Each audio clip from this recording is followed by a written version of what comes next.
नांदेड जिल्ह्याला पावसाने झोडपलाय। नांदेडमधील असना नदीला पूर आलाय। अतिवृष्टीमुळे 2 लाख हेक्टरपेक्षा अधिक क्षेत्र बाधित झालंय।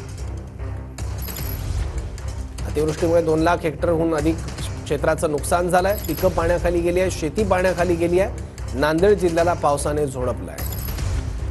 आणखी माहिती घेऊ, आपले प्रतिनिधी ज्ञानेश्वर आता आपल्यासोबत आहे। ज्ञानेश्वर,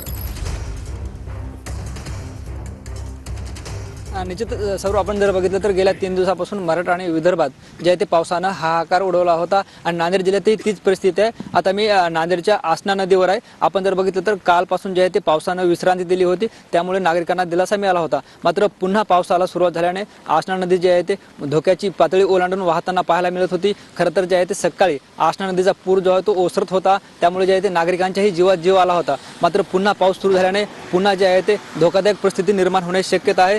जिल्ह्यात जे आहे ते साधारणपणे 2 लाख हेक्टरपेक्षा जास्त पिकाचं नुकसान झाले। त्याचबरोबर जे आहे ते 25 ते 30 जनावरे मेलेत, 1 जण वाहून गेलाय आणि जे आहे ते एनडीआरएफच्या पथकाने 25 जणांची सुखरूप सुटका केली। अशा प्रकारे जे आहे ते गेल्या 2 दिवसापासून अतिशय धोकादायक चित्र नांदेड जिल्ह्यात पाहायला मिळत होतं। आता जे आहे ते पावसाने विश्रांती दिली होती सुद्धा दिसतंय। धन्यवाद या माहितीबद्दल।